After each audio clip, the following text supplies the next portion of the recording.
Alrighty, welcome back everyone. We just did Big 12 win totals, gave you some teams that I think might be a little bit too high, a little bit too low, and the other teams just on the money. But we'll get into Cinderella watch now. Definitely some Big 12 teams. It feels like the Big 12, it might just have none in terms of Cinderellas because I don't know if there's a dark horse team. I don't know if there's a team that you don't have to watch in this upcoming season because there's probably about 10 or 11 that can win this conference realistically. So these are teams that are a little bit off the beaten path, but definitely teams that absolutely could make some noise. Everyone seems to be going towards Iowa State in this conference when they're talking about Cinderellas or dark horses.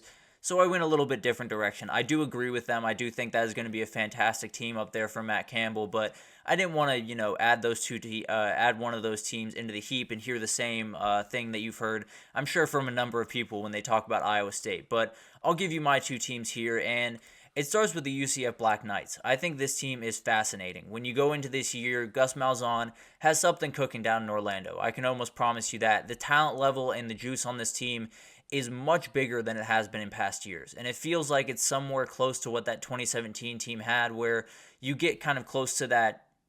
I don't know. It feels like the fan base down there is just more excited for UCF football than they have been in quite some time. Now, can they pull off the same feat? Probably not. But they absolutely can take the Big 12 by storm and do some really incredible things this year. KJ Jefferson is kind of the key to this. Definitely will be a huge player for them. I like to call him the great value Cam Newton. I know that sounds mean, but I promise you it's not because that's still a really good player. Cam Newton was one of the best, maybe the best player that I've ever seen in college football. So even if KJ Jefferson is the Walgreens brand of him, he's going to be really good. And they have a running back duo right next to him that's going to be just as good. You have RJ Harvey, you have Penny Boone, both guys that are just going to be incredible. Penny Boone kind of fell into their lap after some academic troubles, got him into a little bit of not a hairy situation. It just didn't get him into Kentucky the way that he wanted to. So he came on down to UCF and did absolutely help this team take that next step and have one of the best duos in the entire country at the running back room. So it'll be fascinating to watch that unfold. I think the O-line has been shuffling around a little bit to figure out what the right five is and where they fit, but it sounds like they found it. It sounds like there's definitely a little bit of a consensus of what the five guys are, where they're going to set up, and how they're going to go into this season. So as long as they can hold up and be at least solid, it's going to be a heavy run game. So they're going to be a lot of quarterback runs with KJ Jefferson. There's going to be a lot of read options, a lot of things where you have to hit the point of attack and get some push. And so if they can't do that, then it could be kind of a long year for them. Now, the wide receiver group is really solid, so they're going to be able to throw the ball just a little bit. KJ Jefferson is not necessarily the most prolific passer in the world, but definitely has ability. You add Javarius Johnson from Auburn, absolutely a huge pickup. You have Kobe Hudson and Xavier Townsend coming back from a year ago, both really solid players. So definitely going to make life a little bit easier on KJ Jefferson. They're definitely going to have to put him in the right situations because he's not a guy that's going to put balls into really tight windows or do absolutely incredible things in the passing game, but he can be really good, and he can be really competent and open up those running lanes, which is really where UCF is going to do the majority of their damage this upcoming year. And then the portal really affected their defense more than really anywhere else, where you have essentially living and dying by some of these portal additions. None are bigger than Nigel Kelly coming over from Miami, an absolutely huge player for them. They need a pass rush on this team if they're going to be a big-time player in the Big 12, where you have pass rushers all over the field. So that guy right there, Nigel Kelly, is going to be huge for them. He's going to have to make plays pretty much right away. Coming over from Miami in the spring portal cycle was absolutely huge for them. And then you have guys like Traquan Fagans. You have Sheldon Arnold in the back end, who I think is a really, really interesting player. I think he's coming over from East Tennessee State. Definitely someone that I could see on an all Big 12 team at the end of the year because he's really, really talented. He's just coming from a little bit smaller of a school. So maybe it'll be a little bit of an adjustment period, but the kid can play football. There's no two ways about that. I think this UCF team is one of those teams that you look at it and it's not necessarily, doesn't necessarily jump off the page from a roster perspective or isn't necessarily anything crazy, but it feels like with Gus Malzahn steering the ship, calling the plays, doing the things that he maybe was able to do with Cam Newton. KJ Jefferson's not going to be able to do all those things. I can almost promise you that, but he can run a similar offense, and I think that's what he wants to run. And it'll be fascinating to see if it works as well as it did in 2010. But at the end of the day, this UCF team is a team that absolutely can make some noise in this conference. I think they can compete with essentially anyone in this conference. When someone has to come to them, they're making a little bit longer of travel than they're probably used to, which definitely helps them out a little bit. So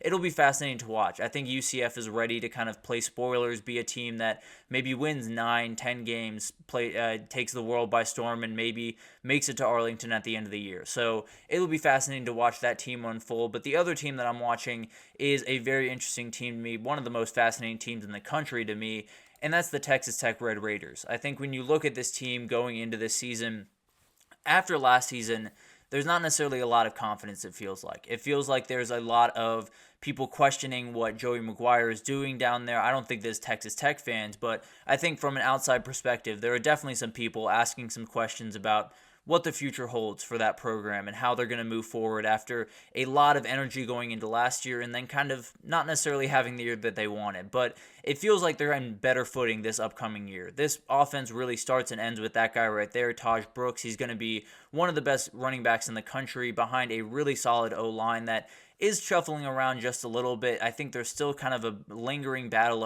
at left guard, but I think it's going to be a good group. They return, I believe, 3 starters on that offensive line, so plenty of guys to work with. The wide receiver group, I think, is going to be much better as well, which obviously helps out the run game. You have guys like Caleb Douglas, Josh Kelly, Coy Eakin, all really, really good players. Likely will be the starters, at least to start the season, but I think Micah Hudson is the guy for this team. I think if he takes the steps forward that they're expecting him to take, or if he, jumps onto the scene as a freshman the way that they're expecting him, he absolutely is going to be a difference maker for this team and could take this offense to kind of that next level that maybe some people don't think they're capable of unlocking, but I think they're going to be a really good team. I think Joey McGuire brings a certain level of intensity and identity to this team that they've been missing at least a little bit over the past, couple of head coaches. And I think with Joey McGuire, it is no confusion about where he wants to be, the way he wants to go about business. And I think it's the exact way that Texas Tech should be going about business. So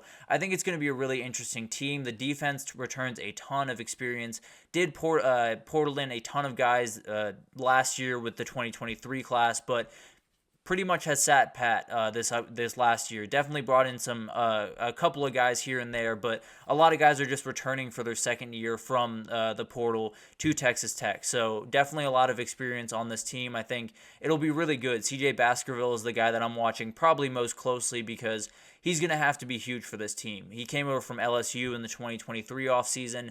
Definitely could be a hugely important player for them and kind of build everyone out around them. Definitely a team that I'm watching very, very closely. Yeah, exactly. I think Texas Tech absolutely has the ability to have a breakout year. They're a really interesting team. They have Amarian Banks on the front line is going to be a really good defensive lineman right next to Quincy Ledette. So I think the duo is really going to be solid, and they're going to be able to do a lot of things correctly. Where in the Big 12, when there's so much variability and there's so many teams that can make some noise, you'll find that the teams that just make the fewest mistakes, the teams that have some of that experience that you need, the teams that do things the same way every single day are likely the teams that are going to end up coming out of this conference. I feel confident that Utah's going to do that. I feel pretty confident that Oklahoma State's going to do that. I think Texas Tech is absolutely going to do that as well. And I think it comes back to the leader that they have. I think Joey McGuire is the perfect person to be the head coach of Texas Tech. And I think he has the ability to take this team where they haven't been in quite some time, which is at the very top of the Big 12. So definitely we'll be watching that team very closely. Obviously, I do think Iowa State is a team to watch in here.